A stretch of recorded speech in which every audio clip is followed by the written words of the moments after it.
আজকে আমরা পড়বো কার্ডিওভাস্কুলার সিস্টেম নিয়ে। কার্ডিওভাস্কুলার সিস্টেম বলতে বোঝায় যে আমাদের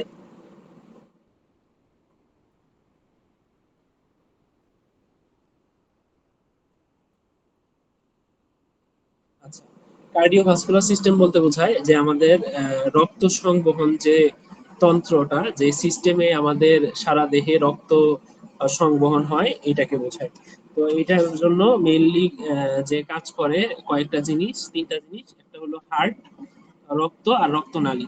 এই তিনটা জিনিস মিলে আমাদের এই সম্পূর্ণ বডিতে ব্লাড সাপ্লাই বা রক্ত সঞ্চালন প্রক্রিয়াটা চলমান থাকে। আচ্ছা, তো এখন আমাদের গত ক্লাসের কিছু বিষয় বাকি ছিল, সেটা দিয়ে শুরু করব। তো গতদিন আমরা পড়েছিলাম যে কার্ডিওভাস্কুলার সিস্টেমের মধ্যে তিনটা অংশ: ব্লাড, ব্লাড ভেসেল বা রক্তনালী, আর হার্ট বা হৃৎপিণ্ড। এছাড়া রক্তের মধ্যে ছিল রক্ত একটা কানেকটিভ টিস্যু, এটা বলেছিলাম যে তরল যোজক কলা বা কানেকটিভ টিস্যু। মানে আমাদের শরীরের প্রত্যেকটা অঙ্গ প্রত্যঙ্গ টিস্যু দিয়ে গঠিত। যেমন আমার হাতের চামড়া, এটাও একটা একটা টিস্যু। এখান থেকে যদি আমি একটু অংশ কেটে নিই, সেটাকে আমি বলা হবে টিস্যু। হ্যাঁ, তো এরকম আমাদের যে রক্তটা, এটা এক ধরনের টিস্যু বা যোজক কলা। টিস্যুর বাংলা হলো কলা। আর রক্তের উপাদানের মধ্যে বলেছিলাম যে রক্ত রস থাকে 55%, আর রক্ত কণিকা থাকে 45%। আর রক্ত রসের উপাদানের মধ্যে কঠিন আর তরল উপাদান থাকে। হ্যাঁ, আর রক্ত কণিকা যেগুলো থাকে, এগুলা সম্পর্কে আজকে আমরা আলোচনা করব। যে রক্ত রসের মধ্যে ভাসমান বিভিন্ন ধরনের কোষকে রক্ত কণিকা বলে। আমরা জানি যে আমাদের দেহে তিন ধরনের রক্ত কণিকা থাকে। যারা আমরা মেডিকেল রিলেটেড বিষয়গুলো সম্পর্কে ধারণা রাখি, তারা সকলেই জানি যে আমাদের শরীরে মেন তিনটা রক্তকণিকা থাকে। হ্যাঁ, একটা সিবিসি রিপোর্টে সাধারণত এই তিনটা রিপোর্ট সবার আগে দেখা হয়। এই তিনটার যে ভ্যালুটা, এটার মধ্যে প্রথমটা হলো লোহিত রক্তকণিকা। লোহিত রক্তকণিকা বা red blood cell, red blood cell বা লোহিত রক্তকণিকা।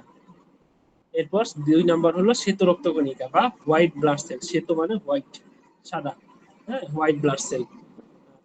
আর তিন নাম্বার হলো অনুচক্রিকা বা প্লাটিলেট। এই অনুচক্রিকার কাজ কি?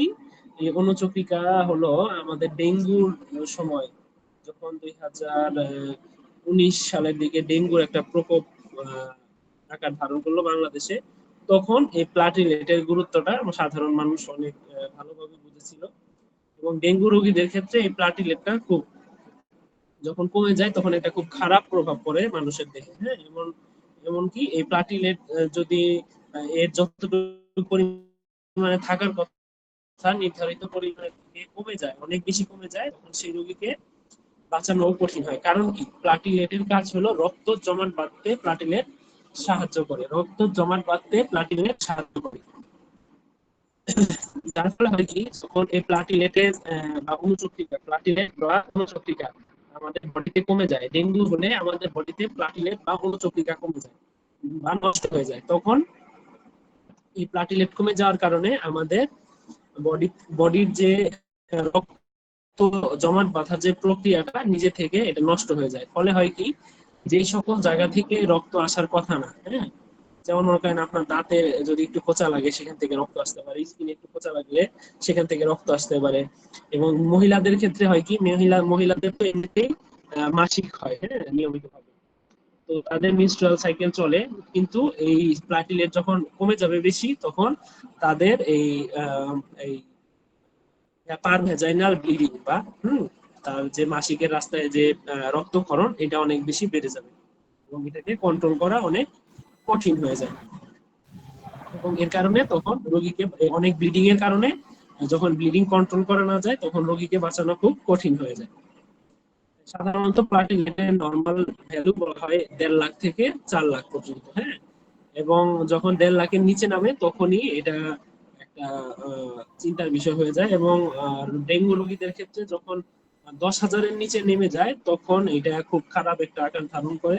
এবং তখন সাধারণত আমরা বলি যে প্লাজমা দিতে। হ্যাঁ, প্লাজমা দিলে প্লাজমার সাথে এই প্লাটিলেটটা থাকে, তখন এই প্লাজমা দিলে তখন এই প্লাটিলেটের পরিমাণটা ব্লাডে বাড়ে। এই কারণে সাধারণত দেখা যায় যে ডেঙ্গু রোগীদেরকে প্লাজমা দেওয়া হয়, তখন প্লাটিলেটের পরিমাণ অনেক বেশি কমে যায়।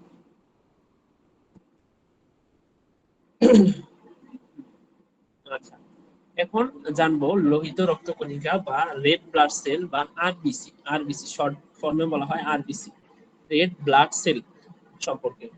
আচ্ছা, এর অপর নাম ইরিথ্রোসাইট। হ্যাঁ, এটার অপর নাম ইরিথ্রোসাইট। এটা গোল নিউক্লিয়াস বিহীন। আচ্ছা, এটার মধ্যে কোনো নিউক্লিয়াস থাকে না। হ্যাঁ, হিমোগ্লোবিনের উপস্থিতির কারণে এর রং লাল দেখায়। আচ্ছা, যেটা বলছিলাম যে হিমোগ্লোবিনের উপস্থিতির কারণে এর রং লাল দেখায়।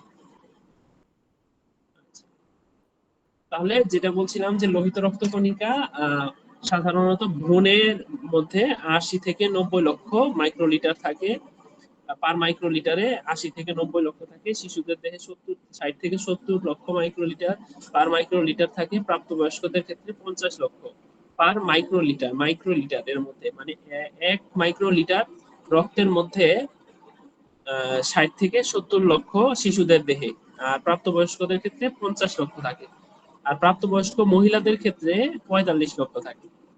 আচ্ছা, হিমোগ্লোবিনের স্বাভাবিক পরিমাণ, হ্যাঁ, যে একটা সিবিসি রিপোর্টের মধ্যে হিমোগ্লোবিন একটা গুরুত্বপূর্ণ জিনিস। তো এই হিমোগ্লোবিনের স্বাভাবিক পরিমাণটা পুরুষদের সাধারণত বেশি থাকে, মহিলাদের কম থাকার কারণ হলো যে তাদের মাসিক হয় নিয়মিত, যার কারণে একটা নির্দিষ্ট পরিমাণ রক্ত বডি থেকে নিয়মিত বের হয়ে যায়।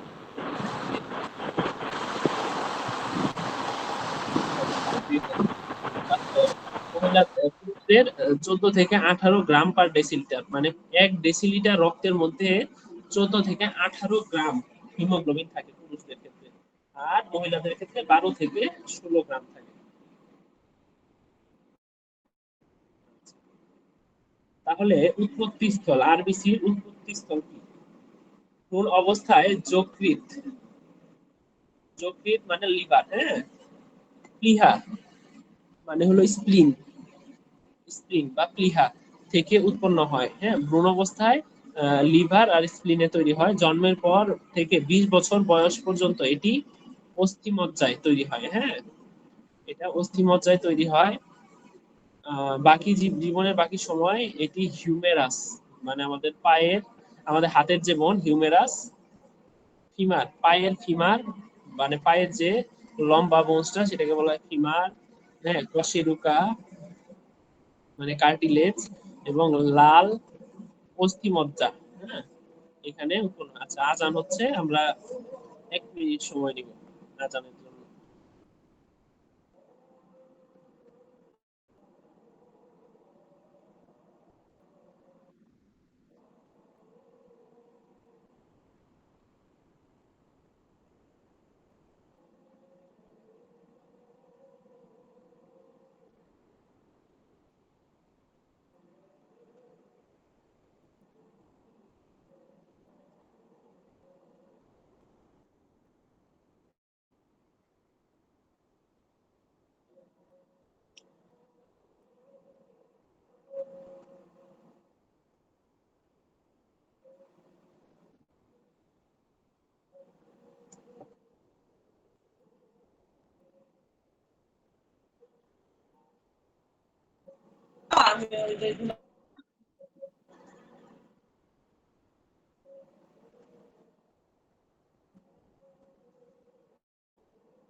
আচ্ছা, আমরা আমাদের পড়ায় ফিরে আসি তাহলে। যেটা বলছিলাম যে জীবনের বাকি সময় এটি হিউমেরাস, ফিমার। হিউমেরাস কোনটা, ফিমার কোনটা, এটা দেখাই।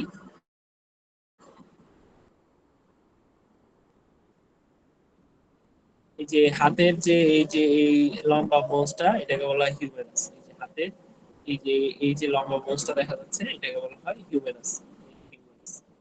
আর ফিমার হলো এই যে পায়ের যে লম্বা বোনস, মানে পায়ের যে লম্বা হাড়টা, এটাকে বলা হয় ফিমার। এইখানে এছাড়া কশেরুকা বা কার্টিলেজ মানে হলো এই যে প্রত্যেকটা জয়েন্টের মাঝে মাঝে এক ধরনের কার্টিলেজ থাকে। কার্টিলেজ জিনাস বোনস থাকে, যেমন আমাদের কান হলো কার্টিলেজ জিনাস বোন দিয়ে তৈরি হয়, কার্টিলেজ দিয়ে তৈরি হয়, এটাকে বলা হয় কশেরুকা। আর লাল অস্থি মজ্জায়, হ্যাঁ অস্থি মজ্জায় মানে আমাদের হাড়ের মধ্যে যে অস্থি মজ্জা, বোন মেরো, বোন মেরো বলে, হ্যাঁ ইংলিশে বলে বোন মেরো, এগুলো অস্থি মজ্জা। এই যে এগুলা হাড়, এক একটা হাড়ের মধ্যে দেখবেন যে এক ধরনের লিকুইড জাতীয় পদার্থ থাকে, এটাকে বলা হয় অস্থি মজ্জা।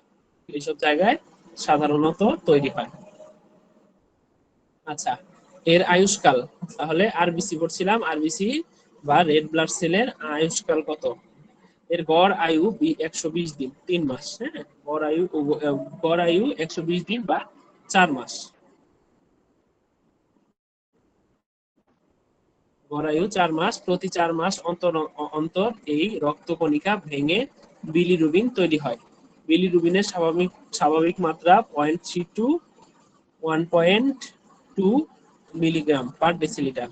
আচ্ছা, এই বিলিরুবিনও আবার একটা ইম্পর্টেন্ট জিনিস। হ্যাঁ, সাধারণত আমাদের রক্তে বিলিরুবিনের পরিমাণ থাকে 0.3 to 1.2 milligram, 0.3 to 1.2 milligram per decilitre, milligram per ডেসিলিটারে থাকে। হ্যাঁ, কিন্তু এই বিলিরুবিনের মাত্রাটা যদি বেড়ে যায়, তখন এই এই কন্ডিশনটাকে আমরা বলি জন্ডিস।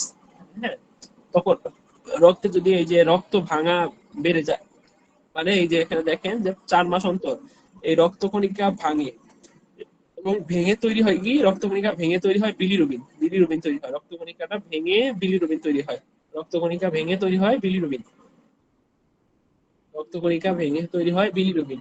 এই বিলিরুবিনের মাত্রাটা যদি আমাদের রক্তে সাধারণত যে থাকে 0.3 to 1.2 মিলিগ্রাম পার ডেসিলিটার, এটা যদি সাধারণের চেয়ে বেড়ে যায়, তখন এই কন্ডিশনটাকে বলা হয় জন্ডিস। তখন হয় কি, আমাদের শরীরে একটা হলুদ আভ দেখা যায়, আমাদের চোখ হলুদ হয়ে যায়, আমাদের শরীর হলুদ হয়ে যায়, জিহ্বার নিচের দিকের অংশগুলা হলুদ হয়ে যায়, হ্যাঁ হাত পা সব হলুদ আকার ধারণ করে। এই কন্ডিশনটাকে বলা হয় জন্ডিস। আচ্ছা, আর জন্ডিস এরপর এই এই কণিকার তলানির হারকে বলা হয় ইএসআর। আচ্ছা, ইএসআরটাও একটা ইম্পর্টেন্ট জিনিস একটা সিবিসি রিপোর্টের মধ্যে। সিবিসি রিপোর্ট মানে হলো যে কমপ্লিট ব্লাড কাউন্ট, মানে আমরা যে রক্ত পরীক্ষা করি সেটার মধ্যে এই ইএসআরটাও থাকে, এটাও একটা ইম্পর্টেন্ট জিনিস। এই যে রক্ত ভেঙে গেলে বা রক্ত যে তলানি, রক্তকণিকা গুলার যে তলানি পড়ে, হ্যাঁ সেটার হারটাকে বলা হয় ইএসআর। এগুলো সম্পর্কে আমরা আরো ডিটেলস জানবো ধীরে ধীরে। এখন একটা স্বাভাবিক ধারণা নেই যে ইএসআর এর স্বাভাবিক মাত্রা, এটা হলো, এখানে একটু ভুল আছে, পুরুষদের ক্ষেত্রে 0 to 10 millimetre per first hour, in first hour মানে প্রথম ঘন্টায়, 1 ঘন্টা রক্তটা রেখে দেয়, রক্তটা রেখে দিলে নিচে তলানি পরিমাণ পড়ে সাধারণত 0 থেকে 10 পুরুষদের ক্ষেত্রে।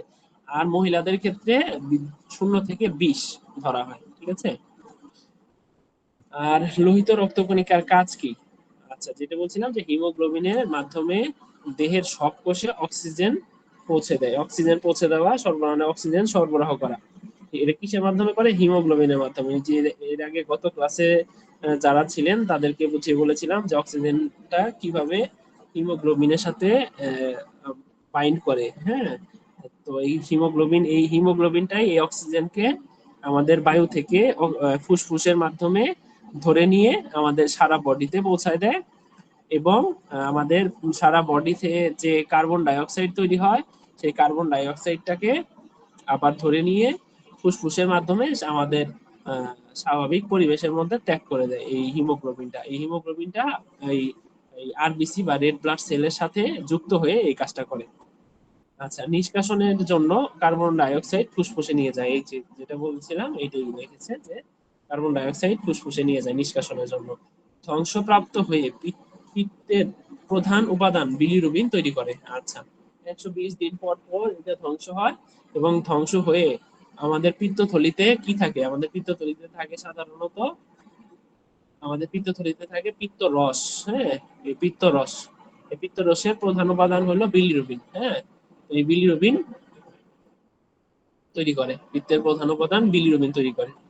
আর রক্তের সান্দ্রতা বজায় রাখে, মানে রক্তে যে একটা ভাত, হ্যাঁ, বা রক্তের যে একটা কনসিস্টেন্সি, এটা সাধারণত বজায় রাখে।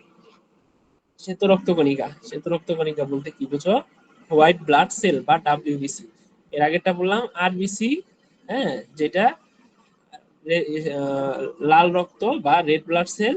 আর এখন পড়ছি শ্বেত রক্তকণিকা বা হোয়াইট ব্লাড সেল। এর অপর নাম লিউকোসাইট। হ্যাঁ, সাইন্টিফিক নেম হলো লিউকোসাইট। এটি নিউক্লিয়াস যুক্ত সবচেয়ে বড় কণিকা, সবচেয়ে বড় এই ডাব্লিউবিসিটা বড় একটা রক্তকণিকার মধ্যে সবচেয়ে বড় এটা। আবার আরবিসির মধ্যে নিউক্লিয়াস থাকে না, এটার মধ্যে নিউক্লিয়াস থাকে। আর এতে হিমোগ্লোবিন থাকে না, এর রং সাদা বা শ্বেত। হ্যাঁ, হিমোগ্লোবিন থাকায় শুধুমাত্র আরবিসি লাল হওয়ার কারণ হলো হিমোগ্লোবিন থাকাতে। হিমোগ্লোবিন না থাকলে এই আরবিসিও সাদা কালার ধারণ করতো বা সাদা রং ধারণ করত। তাহলে এই লিউকোসাইট, মনোসাইট, হ্যাঁ, লিম্ফোসাইট, মনোসাইট, ইসিনোফিল, বেজোফিল, হ্যাঁ, নিউট্রোফিল, এগুলা সবগুলাই এই ডাব্লিউবিসির আন্ডারে। হ্যাঁ, বিভিন্ন এগুলার ডাব্লিউবিসির বিভিন্ন ধরনের গঠন, এগুলা মিলেই এই ডাব্লিউবিসিটা গঠিত হয়। তাহলে ডাব্লিউবিসির সাধারণ মাত্রা কত? ডাব্লিউবিসির সাধারণ মাত্রা হলো 4000 থেকে 11000 পার মাইক্রোলিটার, মানে 1 মাইক্রোলিটার রক্তের মধ্যে 4 থেকে 11000 লিটার, 11000, 4 থেকে 11000 প্রতি মাইক্রোলিটার এর মধ্যে থাকে। উৎপত্তিস্থল লসিকা গ্রন্থি, প্লিহা বা স্প্লিন এবং লাল অস্থিমজ্জা, মানে আমাদের হাড়ের মধ্যে যে থাকে বোন মেরো, সেখানে বোন মেরো, এরপর প্লিহা, স্প্লিন, হ্যাঁ, লসিকা বা লিম্ফ নোড বা লসিকা গ্রন্থি বলা হয়, হ্যাঁ, এখানে থাকে। আচ্ছা, আয়ুষ্কাল কয়েক ঘন্টা থেকে মাত্র কয়েকদিন। এটা সাধারণত কয়েকদিনের মধ্যেই নষ্ট হয়ে যায় আবার তৈরি হয়, কয়েকদিনের মধ্যে নষ্ট হয়ে যায় আবার তৈরি হয়। শ্বেত রক্তকণিকা প্রকারভেদে আকৃতি ও গঠন ভেদে 5 প্রকার।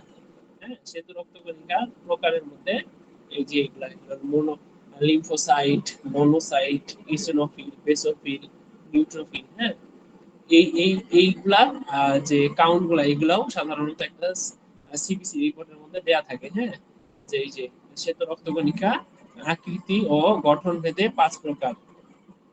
এদের নাম কি? এদের নাম হলো নিউট্রোফিল, এরপর লিম্ফোসাইট, মনোসাইট, ইসিনোফিল, আর ইওসিনোফিল আর বেজোফিল। ইসিনোফিল আর বেজোফিল, বেজোফিল। আচ্ছা, নিউট্রোফিলের সংখ্যা সাধারণত এগুলা হলো ওই একটা সিবিসি রিপোর্টের মধ্যে ডাব্লিউবিসি কাউন্ট দেওয়া থাকে, হ্যাঁ, 4 থেকে 11000। আর এই ডাব্লিউবিসি দেখে সাধারণত আমরা বুঝতে পারি যে রক্তে ইনফেকশন আছে কিনা। হ্যাঁ, কারণ কি, রক্তে যখন ইনফেকশন হয় তখন এই শ্বেত রক্তকণিকাটা আমাদের বডির মধ্যে বলতে গেলে একটা প্রতিরক্ষা সিস্টেমের মতো কাজ করে। মানে কি, আমার বডিতে যখন কোনো জীবাণু বা কোনো ধরনের জার্ম ঢুকে, তখন এই শ্বেত রক্তকণিকা আমাদের বডির সেনাবাহিনীর মতো কাজ করে। সেটা কিভাবে করে? যে আমাদের বডিতে কোথাও যখন কোনো ফরেন বডি বা জীবাণু বা ভাইরাস, ব্যাকটেরিয়া প্রবেশ করে, তখন এই রক্তের মধ্যে এই ডাব্লিউবিসি পরিমাণ অনেক বেড়ে যায়। তারা একত্রে যায় ওই যে জার্ম বা জীবাণু, সেই জীবাণুকে অ্যাটাক করে নিয়ে সেই জীবাণুটাকে ধ্বংস করার চেষ্টা করে। হ্যাঁ, এটা হলো আমাদের এই ডাব্লিউবিসি আমাদের ইমিউন সিস্টেম, হ্যাঁ, বা আমাদের রোগ প্রতিরোধ ক্ষমতার একটা বড় একটা ইম্পর্টেন্ট জিনিস। তো সেটা যখন আমাদের রক্তে কোনো জীবাণু আসে, তখন এই শ্বেত রক্তকণিকা গুলো যে সেই জীবাণুকে ধ্বংস করে দেয়। হ্যাঁ, এবং যার কারণে হয় কি, যে আমাদের রক্তে তখন শ্বেত রক্তকণিকা নর্মালি থাকার কথা হলো 4 থেকে 11000। 4 থেকে 11,000 নরমালি থাকার কথা, কিন্তু যখন আমাদের বডিতে কোনো ইনফেকশন হয় তখন এই 4 থেকে 11,000-এর বেশি হয়ে যায়, তখন দেখা যায় 16,000, 20,000, হ্যাঁ, অনেক সময় 30,000 পর্যন্ত হয়ে যায়। তো তার মানে তখন আমরা যখন সিবিসি রিপোর্টে দেখবো যে এইখানে একটা রোগীর জ্বর নিয়ে আসছে বা হ্যাঁ শরীরে বিভিন্ন ধরনের সমস্যা হচ্ছে এবং তার এই ডাব্লিউবিসির পরিমাণটা বেশি, হ্যাঁ, তখন দেখা যাবে যে তাহলে আমরা বলবো তো তার বডিতে কোনো একটা ইনফেকশন হচ্ছে, হ্যাঁ, যার কারণে এই ডাব্লিউবিসি পরিমাণটা বেড়ে গেছে। তখন সাধারণত বিভিন্ন ধরনের অ্যান্টিবায়োটিক বা বিভিন্ন ধরনের ড্রাগ দিয়ে সেই ইনফেকশনটা কমায় আনলে তখন এই যে ডাব্লিউবিসিটা আবার স্বাভাবিক মাত্রায় ধারণ করে। কারণ কি, যখন আমার বডিতে কোনো একটা জীবাণু ঢুকে তখন সেটাকে মারতে গেলে বেশি পরিমাণ এই ডাব্লিউবিসির প্রয়োজন হয়।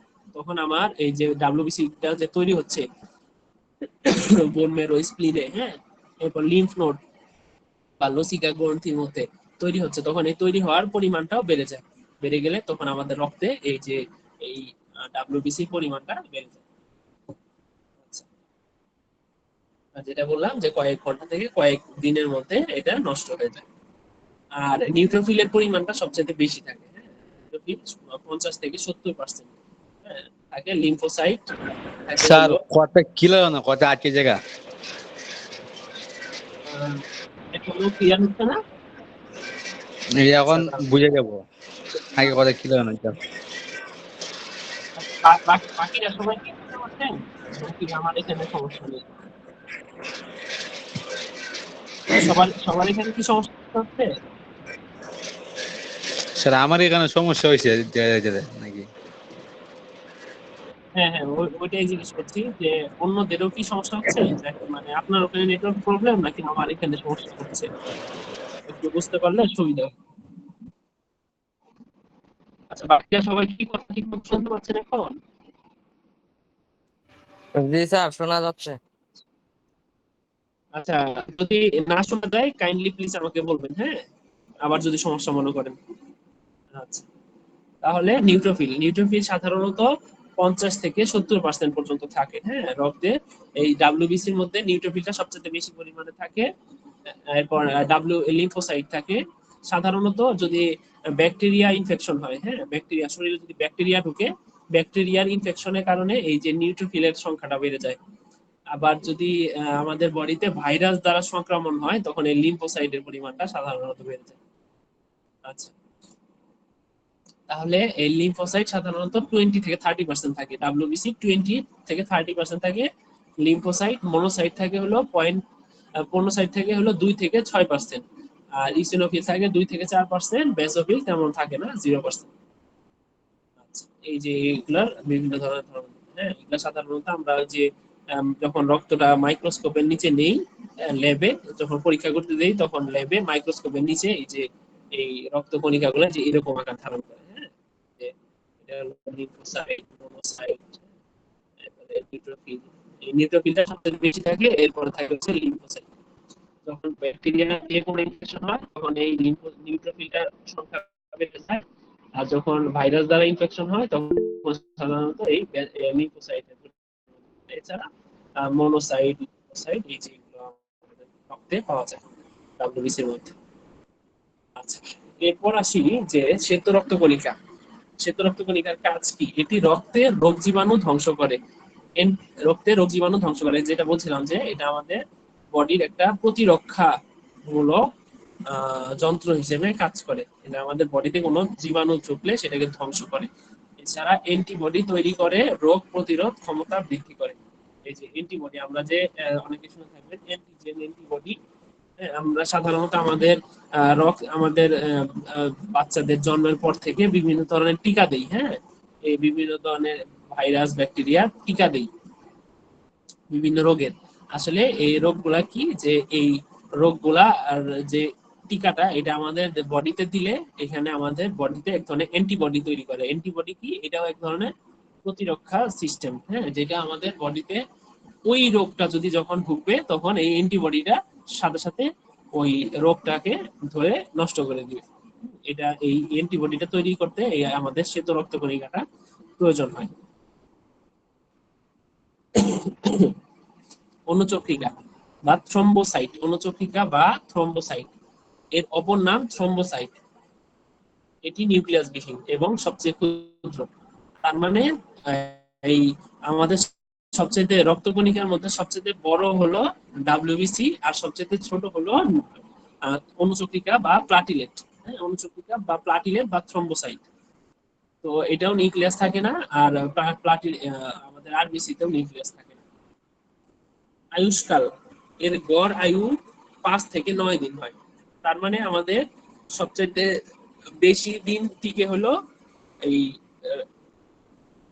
রেড ব্লাড সেল, আর সবচেয়ে কম দিন টিকে হলো ডাব্লিউবিসি, আর মাঝামাঝি হলো অনুচক্রিকা বা প্লাটিলেট। এটা 5 থেকে 9 দিন পর্যন্ত টিকে, এরপরে আবার নষ্ট হয়, আবার তৈরি হয়। এগুলো আমাদের বডিতে বারবার তৈরি হতে থাকে। উৎপত্তি স্থল লাল অস্থিমজ্জা থেকে, মানে হলো red bone marrow. Red bone marrow, লাল যে বোন ম্যারোটা আছে সেখান থেকে এটা তৈরি হয়। স্বাভাবিক মাত্রা 1.5 লাখ থেকে 4.5 লাখ পার মাইক্রোলিটার, মানে প্রতি মাইক্রোলিটার রক্তের মধ্যে 1.5 লাখ থেকে 4.5 লাখ এটার সংখ্যা হয়। কাজ, কেটে গেলে রক্ত জমাট বাঁধতে সাহায্য করে, এই যেটা বললাম, রক্তক্ষরণ বন্ধ করে, জমাট বাঁধতে সাহায্য করে এবং রক্তক্ষরণ বন্ধ করে। তাহলে রক্তের কাজ কি? আচ্ছা, শুরুতে আরেকটা বিষয় বলি যে আমাদের আরবিসি বা রেড ব্লাড সেল সাধারণত প্রতি 4 মাস পর পর ভেঙে যায় এবং নতুন করে তৈরি হয়। এই কারণে বলা হয় যে সাধারণত আমাদের রক্তদানের যে বিষয়টা, এই কারণে উদ্বুদ্ধ করা হয়। কারণ কি, যে আপনার বডিতে আজকে যেই রক্ত কণিকাটা তৈরি হলো, মানে রেড ব্লাড সেলটা তৈরি হলো, এটা যদি আপনি আপনার বডিতে থাকেও, তাও 4 মাস পরে, আজকে থেকে ঠিক 4 মাস পরে এই রক্ত কণিকাটা ভেঙে নষ্ট হয়ে যাবে।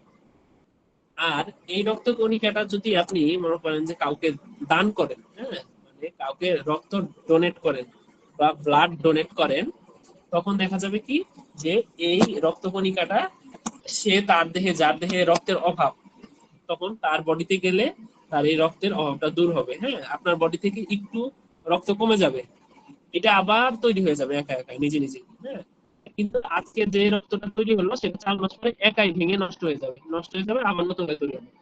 কিন্তু এটা যদি আপনি আরেকজনকে দেন, সেটা কাজে লাগবে। এই কারণেই সাধারণত বলা হয় প্রতি 4 মাস অন্তর অন্তর রক্ত ডোনেট করা ভালো।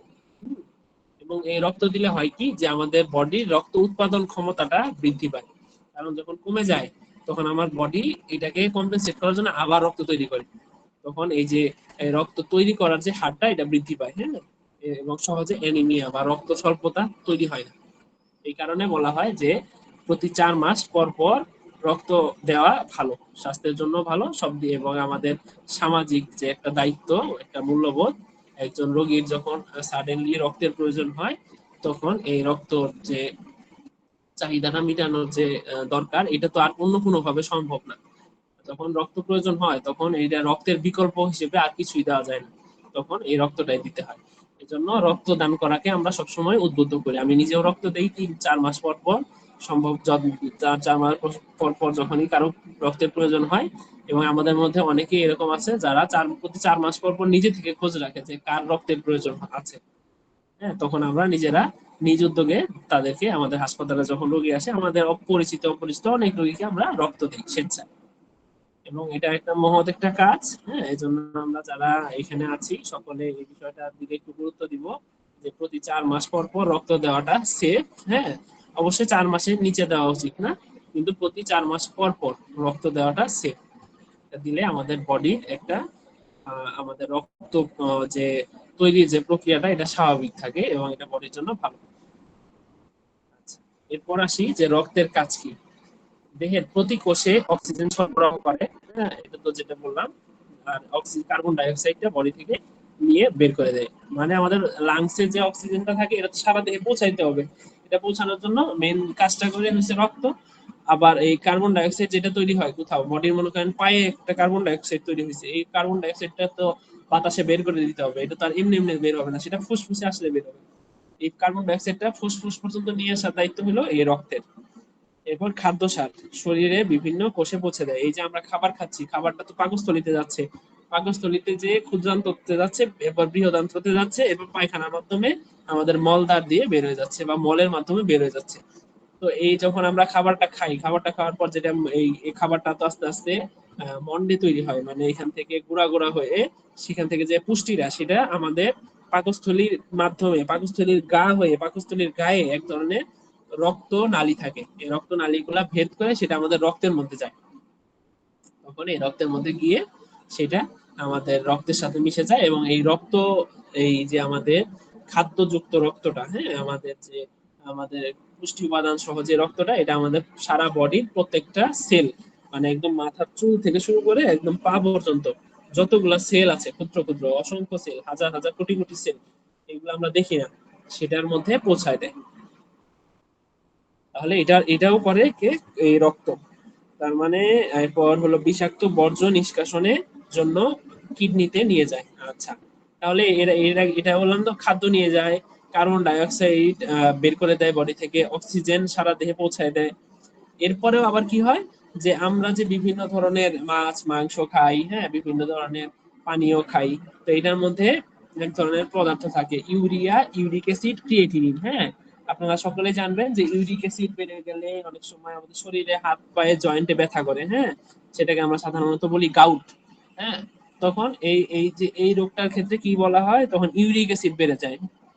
আমরা যেমন কচু শাক, হ্যাঁ, এরপরে লাল মাংস, হ্যাঁ, বিভিন্ন ধরনের খাবার আছে, এগুলো যখন খাই তখন আমাদের বডিতে ইউরিক অ্যাসিড লেভেল বেড়ে যায়। তখন ইউরিক অ্যাসিড বেশি বেড়ে গেলে হয় কি, এই ইউরিক অ্যাসিডটা এক ধরনের ক্রিস্টাল ফর্মে আমাদের জয়েন্ট গুলাতে জমা হয়, হাত পা বিভিন্ন জায়গায় জমা হয়। তখন এই ইউরিক অ্যাসিডটা যখন জমা হয় বেশি, তখন আমাদের হাত পায়ের ওই যে ওই জয়েন্ট গুলার মধ্যে ব্যথা হয়। হ্যাঁ, এই কারণে এই ইউরিক অ্যাসিডটা তৈরি হয়। এরপরে ইউরিয়া, ইউরিক অ্যাসিড, ক্রিয়েটিনিন। হ্যাঁ, ক্রিয়েটিনিন দেখবেন যে কিডনির পরীক্ষা করি আমরা, ক্রিয়েটিনিন, কিডনির একটা পরীক্ষা যদি বলি সেটা হলো ক্রিয়েটিনিন, মানে আমার কিডনিটা ভালো আছে কিনা, আমার কিডনিটা ঠিক মতো কাজ করতে পারতেছে কিনা। আমার কিডনির কাজ হলো বডি থেকে এই ইউরিয়া, ইউরিক অ্যাসিড, ক্রিয়েটিনিন, এগুলো হচ্ছে মানে বিষাক্ত পদার্থ, বডিতে এগুলো যদি থেকে যায় তাহলে আমার বডিতে বিভিন্ন ধরনের সমস্যা হয়। তো এই ইউরিয়া, ইউরিক অ্যাসিড, ক্রিয়েটিনিন, এই ক্রিয়েটিনিনটাও এই ছাকন প্রক্রিয়ার মাধ্যমে আমাদের বডি থেকে এই কিডনি বের করে দেয়। হ্যাঁ, এই কিডনির একটা কাজ হলো এই যে এই তিনটা পদার্থ বডি থেকে বের করে দেওয়া।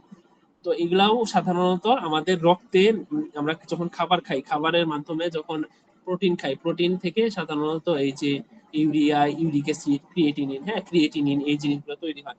এই জিনিসগুলো তৈরি হয়ে তো মানে আমাদের, মনে করেন খাবার খেলাম, খাবার খাওয়ার পর সেটা আমার এই যে হাতের কোনো একটা সেলের মধ্যে আসলো, সেখান থেকে ইউরিয়া বা ইউরিক অ্যাসিড বা ক্রিয়েটিনিন তৈরি হলো।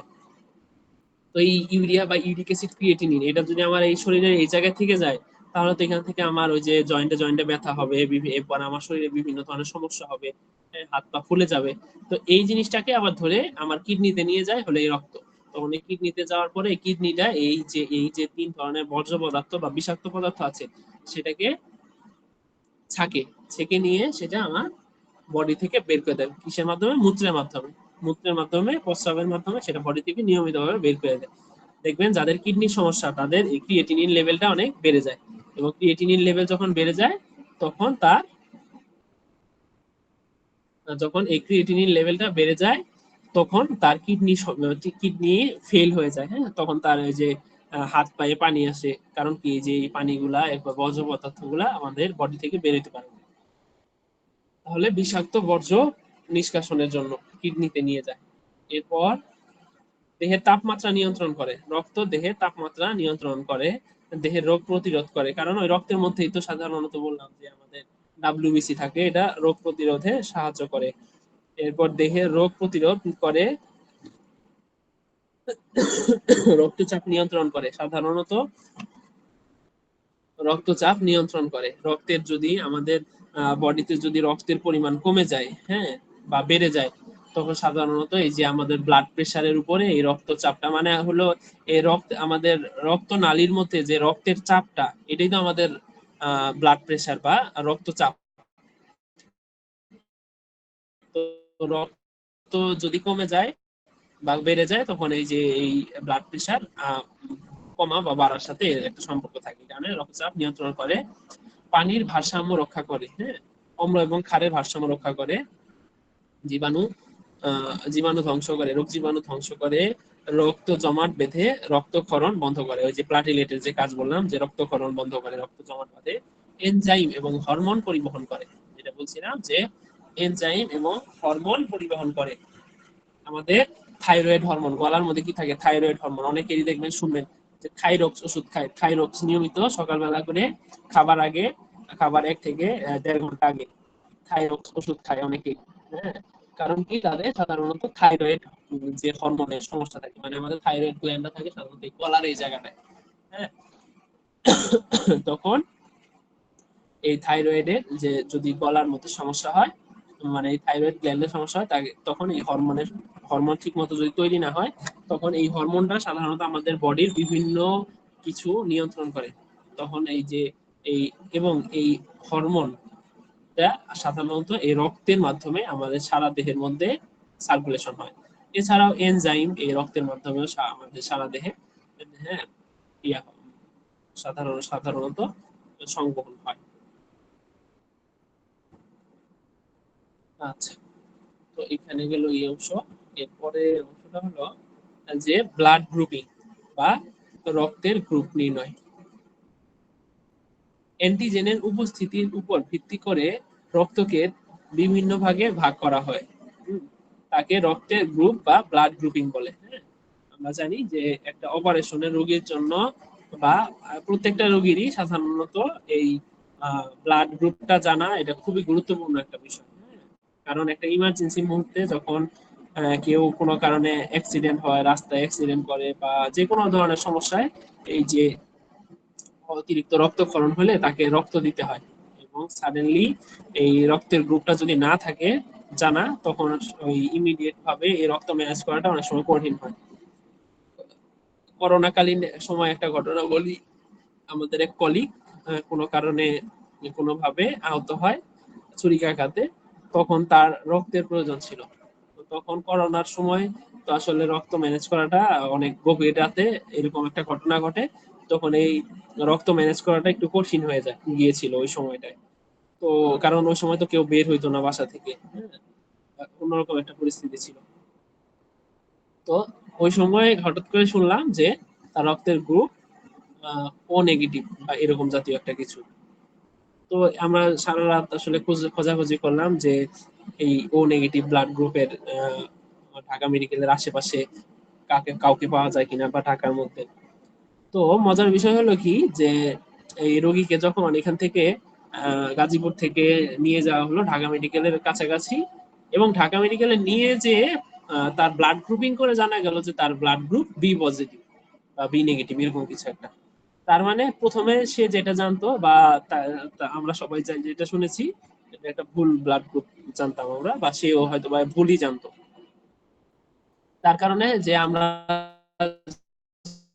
যে এত চেষ্টা করলাম, এত কষ্ট করলাম, আলটিমেটলি কোনো লাভ হলো না। শেষ পর্যন্ত আবার তার যে ব্লাড গ্রুপটা, সেই ব্লাড গ্রুপ মানে এখানে একটা বিশাল বড় একটা ঝামেলা হয়ে গেল। এই কারণে প্রত্যেকটা ব্যক্তির এই ব্লাড গ্রুপটা জানাটা একদম খুবই গুরুত্বপূর্ণ একটা বিষয়। এটা আমরা যারা জানি না নিজেদের ব্লাড ব্লাড গ্রুপ, কি চেঞ্জ হয়? কিছু কি বলছেন কেউ? বলছি যে ব্লাড গ্রুপ কি চেঞ্জ হয়? না না না না না, ব্লাড গ্রুপ কখনোই চেঞ্জ হয় না। এটা জন্মের পর থেকে একই থাকে। হ্যাঁ, আজীবন একই থাকে। এই কারণে আমরা আমাদের সন্তান, আশেপাশে ভাই বোন এবং যারা আছে, হ্যাঁ, অনেক জায়গায় সাধারণত ফ্রি ব্লাড গ্রুপিং এর ক্যাম্পেইন করা হয়। হ্যাঁ, আসলে এটা উচিত কি আমাদের সরকারেরই এরকম একটা নীতি করা উচিত যে জন্মের পর প্রত্যেকটা বাচ্চা ব্লাড গ্রুপিং করে তার ব্লাড গ্রুপটা কি সেটা জন্ম নিবন্ধন বা যে আদার্স কাগজপত্র, সরকারি কাগজপত্রে এটা মানে এটা ওখানে মেনশন করে দেওয়া। সাধারণত আমাদের মনে হয় বা এনআইডি কার্ডের মধ্যে ব্লাড গ্রুপটা হয়তো লেখা থাকে। তো যাই হোক, এই ব্লাড গ্রুপিংটা একটা ইম্পর্টেন্ট জিনিস, এটা আমরা যারা জানি না এটা অবশ্যই জেনে নিব। এবং অনেকেই এলাকায় নিজেদের উদ্যোগে ব্লাড গ্রুপিং ক্যাম্পেইন করে। তো এটা খুবই ভালো একটা বিষয়, এটা করা উচিত। আচ্ছা, রক্তের ব্লাড গ্রুপিং প্রধানত 2 প্রকার। একটা হচ্ছে এবিও সিস্টেম, আর একটা হচ্ছে আরএইচ ফ্যাক্টর। হ্যাঁ, এবিও সিস্টেম কি? আমাদের ব্লাড গ্রুপ জানবেন অনেকে এ পজিটিভ, বি পজিটিভ, ও পজিটিভ বলি। তার মানে A B O, AB positive, ও, হ্যাঁ, ও নেগেটিভ, বি নেগেটিভ, এরকম। মানে এটা হলো এবিও, এই তিনটা দিয়ে সাধারণত রক্ত বোঝায়। আর কিছু একটা কি পজিটিভ না নেগেটিভ, হ্যাঁ, এটা হলো আর এক্স ফ্যাক্টর। তাহলে এবিও সিস্টেম এ হলো অ্যান্টিজেন ও বি, এ অ্যান্টিজেন ও বি অ্যান্টিজেনের উপস্থিতির উপর ভিত্তি করে রক্তকে 4টি গ্রুপে ভাগ করা হয়েছে। তার মানে 4টা গ্রুপ কি, একটা হলো এ, একটা হলো বি, আবার এ আর বি মিলায় হলো এবি একটা ব্লাড গ্রুপ।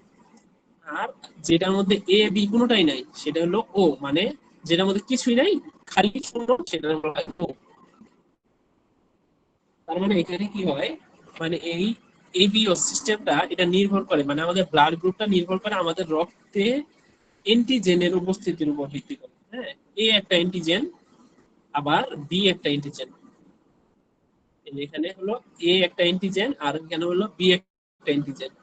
সবাই একটু মনোযোগ দিলে আশা করি কিছুটা একটা ভালো ক্লিয়ার ধারণা হবে। এই আমার অ্যান্টিজেন কি আর অ্যান্টিবডি কি শুরুতে বলে নিই। অ্যান্টিজেন কি আর অ্যান্টিবডি কি, সাধারণত বোঝায় যে আমাদের শরীরে বাইরে থেকে যদি কিছু প্রবেশ করে কোনো ধরনের পদার্থ বা কোনো জীবাণু, সেটাকে সাধারণত বলা হয় অ্যান্টিজেন, মানে ফরেন বাইরে থেকে আসছে। এরপর এই অ্যান্টিজেনটা বডিতে ঢোকার পরে আমার বডিতে যে ডাব্লিউবিসি পড়ালাম এর আগে, হ্যাঁ, যে শ্বেত রক্তকণিকা, সেটা কি করে যে এই যে জীবাণুটা ঢুকলো সেটাকে মেরে ফেলবে, মারতে যাবে। তো এই যে মারতে যাবে সেটা যাওয়ার সময় এই ডাব্লিউবিসি দিয়ে আরেকটা অংশ থাকে হলো, ডাব্লিউবিসি থেকে তৈরি হয় কি অ্যান্টিবডি। হ্যাঁ, সাধারণত এই অ্যান্টিবডিটা যে নিয়ে ওই যে এই যে অ্যান্টিজেনটা আসে ওটাকে ধরে নিয়ে ধ্বংস করে দেয়। এবং টিকার ক্ষেত্রে কি হয়, যেটা বললাম যে টিকার ক্ষেত্রে হয় কি যে আমাদের বডিতে সামান্য পরিমাণে যে রোগটা আছে সেই রোগের একটা সামান্য পরিমাণ অংশ, যে সেই রোগের একটা অ্যান্টিজেন আমাদের বডিতে ঢুকিয়ে দেওয়া হয়। মানে এমন সামান্য পরিমাণে দেওয়া হয় যাতে হয় কি যে আমাদের বডিতে ওই রোগটা হয় না, কিন্তু আমাদের বডি ওই রোগের যে জীবাণুটা এটাকে চিনে ফেলে। মানে যে আমাদের বডিতে ওই রোগের জীবাণুটা অল্প পরিমাণে ঢুকায় দেওয়া হয় সোজা কথা। যার ফলে হয় কি যে ওই আমাদের বডি ওই জীবাণুটাকে সামান্য পরিমাণে দেখে চিনে ফেলে এবং অ্যান্টিবডি তৈরি করে, ওই ওই অ্যান্টিজেনের বিরুদ্ধে অ্যান্টিবডি তৈরি করে। তখন এই অ্যান্টিজেন আর অ্যান্টিবডি রিঅ্যাকশন করে ওই জীবাণুটা ধ্বংস হয়ে যায়, কিন্তু আমাদের বডিতে যে অ্যান্টিবডিটা তৈরি হয়েছে এটা থেকে যায়। তখন যখন হয় কি যে এই সেম রোগের আরো যখন জীবাণু, মানে অনেক বেশি পরিমাণে জীবাণু বা বেশি পরিমাণে অ্যান্টিজেন আমাদের বডিতে যখন আবার প্রবেশ করে পরবর্তীতে, তখন আমার তো বডিতে এর আগে অ্যান্টিবডি তৈরি হয়ে আছে, তখন এই অ্যান্টিবডিটা ওই যে ওই সকল অ্যান্টিজেনকে ধরে নষ্ট করে দেয়। তার ফলে হয় কি যে টিকা দিলে বা ভ্যাকসিন দিলে ওই রোগটা আমাদের সহজে আর হয় না। এই যে টিকা বা ভ্যাকসিনের মেকানিজমটা এটি, হ্যাঁ, যে আমাদের ওই যে রোগের আমি টিকা দিচ্ছি, হ্যাঁ, ইনফ্লুয়েঞ্জা ভ্যাকসিন আছে, এছাড়া হ্যাঁ টিটেনাসের ভ্যাকসিন আছে, বিভিন্ন ধরনের ভ্যাকসিন আছে না। তো এই ভ্যাকসিনেরই জীবাণু তাকে এমন ভাবে এমন সিস্টেমে দেওয়া হয় যেটা আমাদের বডিতে দিলে ওই রোগটা হবে না, কিন্তু আমাদের বডিতে ওই জীবাণুটাকে চিনে ফেলবে। অনেকে শুনে থাকবে যে অ্যান্টিবায়োটিক রেজিস্ট্যান্স হয় কি, অ্যান্টিবায়োটিক রেজিস্ট্যান্স হয় কারণ কি, যে মানে আমাদের বডিতে অ্যান্টিবায়োটিক, যে আমরা তো এখন আসলে সারা দেশে এখন অহরহ অ্যান্টিবায়োটিক খাই, কিছু হইলেই অ্যান্টিবায়োটিক খাই, একটু জ্বর হলেও অ্যান্টিবায়োটিক খাই, একটু কাশি হলেও অ্যান্টিবায়োটিক খাই, একটু ঠান্ডা লাগলেও অ্যান্টিবায়োটিক খাই। সব ক্ষেত্রে কিন্তু আসলে অ্যান্টিবায়োটিক খাওয়া প্রয়োজন হয় না। সাধারণত ভাইরাস জ্বর গুলা বা ভাইরাস যে ঠান্ডা কাশি গুলা এগুলা 7 দিন পর এমনিতেই চলে যায়। হ্যাঁ, তো সেই ক্ষেত্রে যদি আমি অ্যান্টিবায়োটিক খাই, অ্যান্টিভাইরাস মানে ভাইরাসের জন্য আমি অ্যান্টিবায়োটিক মানে অ্যান্টিব্যাকটেরিয়াল ড্রাগ খাচ্ছি। ভাইরাস এক জিনিস, ব্যাকটেরিয়া আরেক জিনিস। তো ভাইরাসের কারণে কোনো একটা ইনফেকশন হলো আমার শরীরে, আমি খাচ্ছি অ্যান্টিবায়োটিক, হ্যাঁ, এটা আলটিমেটলি কোনো কাজ করতেছে না। আবার আরো মজার বিষয় হলো কি যে আমরা অ্যান্টিবায়োটিকটাও ঠিক ডোজে খাই না। সাধারণত একটা অ্যান্টিবায়োটিক তো নিম্নে কমপক্ষে 5 দিন বা 7 দিন খেতে হয়, হ্যাঁ, কিন্তু আমরা দেখা যায় যে 1 দিন খেলাম বা 2 দিন খেলাম, যখন একটুখানি জ্বরটা একটু কমে গেল আমরা ওটা আর খাওয়া বাদ দিয়ে দিলাম। তখন হয় কি যে আমি যে ওষুধটা খেলাম, হ্যাঁ, এবং ওষুধটা খাওয়ার পর তো আমার এই যে শরীরে যে জীবাণুটা ছিল, এই জীবাণুগুলা যদি মনে করেন 100টা জীবাণু ছিল শরীরে, আমি যে ওষুধ খাইলাম ওষুধ ওষুধ খাওয়ার পর মনে করেন 80টা জীবাণু নষ্ট হয়ে গেছে, কিন্তু আরো 20টা জীবাণু রয়ে গেছে। তো আমি যদি ডোজটা কমপ্লিট করতাম তখন দেখা যেত এই আরো যে 20টা জীবাণু রয়ে গেছে এরাও ধ্বংস হয়ে যেত। তখন আমার বডিটা একটা নিউট্রাল অবস্থায় থাকতো। কিন্তু আমি ডোজ অপূর্ণ রাখার কারণে যে 20টা জীবাণু রয়ে গেল, হ্যাঁ, এরা তো দেখা যায় যে এরা মানে মোটামুটি 80% নষ্ট হয়ে যাওয়ার কারণে শরীরের যে একটা খারাপ যে প্রভাব ছিল, জ্বর বা হাঁচি ঠান্ডা এগুলা, হ্যাঁ, বা অন্যান্য যে ইনফেকশন গুলা, এটা কমে আসছে, হ্যাঁ, জ্বর কমে গেছে, হ্যাঁ, বা হাঁচি কাশি এগুলো কমে গেছে। কিন্তু এই 20টা জীবাণু যে রয়ে গেল, এরা এই যে যে অ্যান্টিবায়োটিকটা আমি খেলাম, মানে ডোজ কমপ্লিট করলাম না, এই অ্যান্টিবায়োটিকটা চিনে ফেললো যে এই অ্যান্টিবায়োটিক আসলে আমার জীবাণু গুলা নষ্ট হয়ে যায়। তো এরকম যখন বারবার ঘটতে থাকে তখন করে কি ওরা এই যে ওষুধটার বিরুদ্ধে আরেকটা অ্যান্টিবডি তৈরি করে রাখে, হ্যাঁ, তখন এই যে আমরা এই ওষুধ অ্যান্টিবায়োটিক ওষুধগুলা যখন আবার পরবর্তীতে খাই, আবার হলে, তখন ওই জীবাণু আর এই যে এই অ্যান্টিবায়োটিকের কাজ হয় না, এই অ্যান্টিবায়োটিকে ওই জীবাণুগুলা আর মরে না। ঠিক আছে, আশা করি সহজ ভাবে আর কি অল্প কথায় বোঝালাম যে অ্যান্টিবায়োটিক রেজিস্ট্যান্স কি জিনিস, এক জিনিস থেকে অন্য জিনিসে চলে গেছি। আচ্ছা, তো আমরা যেখানে পড়ছিলাম যে এখানে রক্ত কি, রক্তের ব্লাড গ্রুপটা বলতে কি বোঝায়, হ্যাঁ, ব্লাড গ্রুপিং। তো এই অ্যান্টিজেন যেটা বললাম যে বাহির থেকে আসে অ্যান্টিজেন, তো এই রক্তেরই এক ধরনের জন্মগতভাবে এক ধরনের উপাদান থাকে, এই এ অ্যান্টিজেন বি অ্যান্টিজেন, এইটা। আর এ অ্যান্টিজেন আর এই বি অ্যান্টিজেনের উপস্থিতির উপর নির্ভর করে আমাদের এই ব্লাড গ্রুপটা করা হয়, যে ব্লাড গ্রুপ এ না বি। আমার রক্তে যদি এ অ্যান্টিজেন থাকে তাহলে আমার ব্লাড গ্রুপ এ, আমার রক্তে যদি বি অ্যান্টিজেন থাকে তাহলে আমার রক্তের ব্লাড গ্রুপ বি। আবার যদি আমার রক্তে এ এবং বি দুইটা অ্যান্টিজেনই থাকে, হ্যাঁ, তাহলে সেটাকে বলবো আমরা এ বি। আর যদি আমাদের রক্তে কোনো অ্যান্টিজেনই নাই, মনে করেন কোনো অ্যান্টিজেনই নাই, হ্যাঁ, যেমন আমার রক্তে কোনো অ্যান্টিজেনই নাই, কারণ তাহলে আমার রক্ত কি, যে ও, মানে ও বলতে জিরো বোঝায়, তো জিরোকে বোঝায় ও দিয়ে প্রকাশ করা হয়। তার মানে মেইনলি মনে রাখবেন এ বি দুইটা জিনিস আর একটা ও, মানে এ বি না থাকলে, মানে যার রক্তে এ আছে সে এ, যার রক্তে বি আছে